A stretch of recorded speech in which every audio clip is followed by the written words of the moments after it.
Ermənistan vətəndaşı təqsirləndirilən Ruben Vardanyanın açıq keçən məhkəmə iclasında bir qrup zərər çəkmiş ilk dəfə iştirak etdiyindən hakim Zeynal Ağayev onları məhkəmənin tərkibi ilə tanış etdi. Hüquq və vəzifələri barədə məlumatlandırdı. İclasda Ermənistanın mina terrorundan zərər çəkənlər, Ermənistan Respublikasının vaxtilə işğal etdiyi Azərbaycanın suveren ərazilərində bastırdığı müxtəlif tipli minaların partlaması nəticəsində xəsarət alan, əzizlərini itirən mülki şəxsləri ifadə verdi.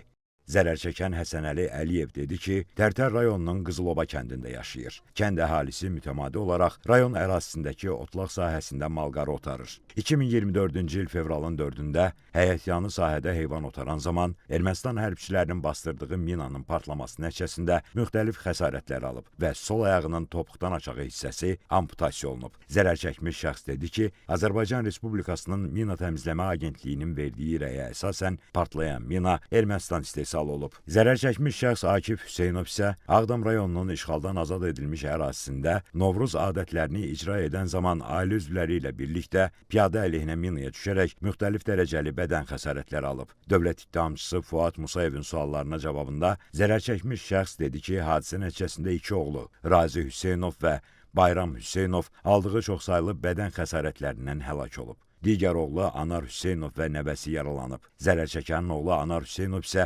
məhkəməyə bildirdi ki, hadisə zamanı onun ailəsi böyük itkiyə məruz qalıb. Zərər çəkmiş şəxs Nicat Cabbarov və Rafael Bayramov isə Tərtər rayonunun Ermənistanın işğaldan azad edilmiş ərazisində yerləşən minalardan təmizlənməmiş 3-cü Sovxoz adlı yerdə piyada əleyhinə minanın partlaması nəticəsində ağır xəsarətlər alıblar. Zərər çəkmiş şəxs Alışan Səfərov və Faiq Səfərov isə məhkəmədə bildirdilər ki, onlar Tərtərdə mina partlayışı nəticəsində xəsarətlər alıblar. Qeyd etdilər ki, rayonda 42 saylı yol istismar idarəsində çalışırlar. Yolda təmir işləri aparılan zaman mina partlayıb. Zərər çəkmiş şəxs Natiq Mamedov isə Baş prokurorun xüsusi tapşırıqlar üzrə köməkçisi Tuqay Rəhimlinin suallarını cavablandırarkən bildirdi ki, o Cəbrayıl rayonunda tikinti işləri aparan zaman minaya düşüb. Hadisə zamanı sağ ayağı travmatik amputasiya olunub. Məhkəmədə ifadə verən zərər çəkən Elnur Əskərov da 2023-cü il aprelin 18-də yaşadığı Tərtər rayonunun Borsunlu kəndində malqarı otaran zaman açıq sahədə mina partlaması nəticəsində xəsarət aldığını dedi. Digər zərər çəkmiş şəxs Elnur Abbaszadə də Ermənistanın mina terrorundan əziyyət çəkdiyini və mina partlayışı nəticəsində xəsarət aldığını bildirdi. Məhkəmədə ifadə verən zərər çəkmiş şəxs Yadigar Şükürov isə bildirdi ki, Azərbaycan Respublikasının Mina Təmizləmə Agentliyinin əməkdaşıdır. Füzuli rayonunun işğaldan azad edilmiş Qaraxanbəyli kəndi istiqamətində ərazidə mina təmizləmə işləri ilə məşğul olan zaman şirkətin daha iki əməkdaşı ilə birlikdə piyada əleyhinə minaya düşüblər. Anamanın daha bir əməkdaşı isə Cəbrayıl rayonu ərazisində mina partlaması nəticəsində xəsarətlər alıb. Zərər çəkmiş şəxslər Qəhrəman Rzayev, Ələsgər Quliyev və Mahir Mustafayev məhkəməyə verdikləri ifadədə bildirdilər ki, azad edilmiş ərazilərdə aşkarlanan minalar əsasən Ermənistan istehsalıdır. Tədqiqatlar zamanı müəyyən edilir ki, həmin minalar əsasən son illər bastırılıb. Dövlət ittihamını müdafiə edən prokurorların suallarına cavabda zərər çəkmişlər bildirdilər ki, onların zərərsizləşdirdiyi minalar daha çox tank və piyada əleyhinə minalardır. Tank əleyhinə minalar daha təhlükəlidir. Həmin mina 100-110 kiloqram çəki təzyiqi olduqda işə düşür və 30 metr ərazini əhatə edir. Havada qəlpələrə bölünən OZM 72 tipli minalar da olduqca təhlükəlidir.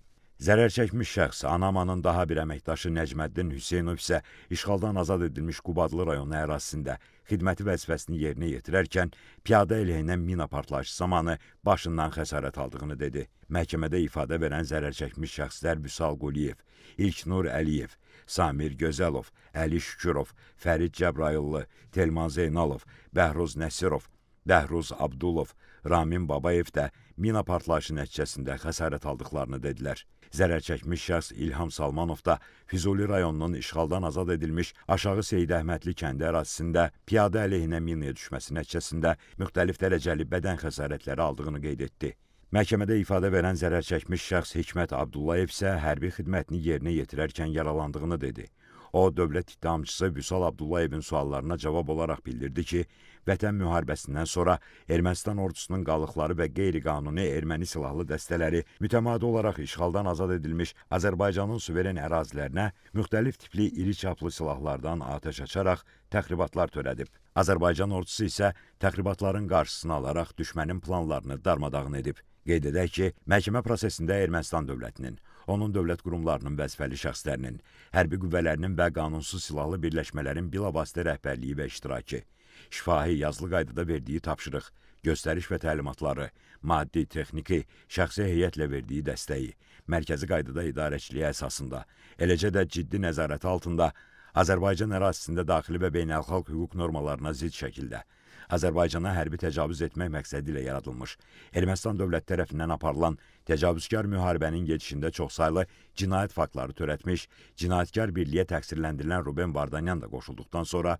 həmin birlik tərəfindən törədilən cinayətlər nəticəsində zərər çəkmiş şəxslər ifadə verir. Zərər çəkmişlər hakimlərin, dövlət ittihamını müdafiə edən prokurorların suallarını cavablandırdılar. Məhkəmə iclasında zərər çəkmiş şəxslərin barələrində keçirilmiş məhkəmə tibbi ekspertizasının rəyləri də elan olundu. Məhkəmənin növbəti iclası aprelin 29-na təyin olundu. Qeyd edək ki, Bakı Hərbi Məhkəməsinin hakimləri Zeynal Ağayevin sədrliyi, Anar Rzayev və Camal Ramazanovdan ibarət tərkibdə keçirilən məhkəmə prosesində Ermənistan vətəndaşı Ruben Vardanyan, Azərbaycan Respublikası Cinayət Məcəlləsinin bir çox maddələri, o cümlədən təcavüzkar müharibəni planlaşdırma, hazırlama, başlama və aparma, əhalini deportasiya etmə və məcburi köçürmə, işgəncə, muzdulluq, terrorçuluq, terrorçuluğu maliyyələşdirmə maddələri ilə ittiham olunur. Təqsirləndirilən şəxs bildiyi dildə, yəni rus dilində tərcüməçi, habelə müdafiəsi üçün özünün seçdiyi vəkillə təmin olunub.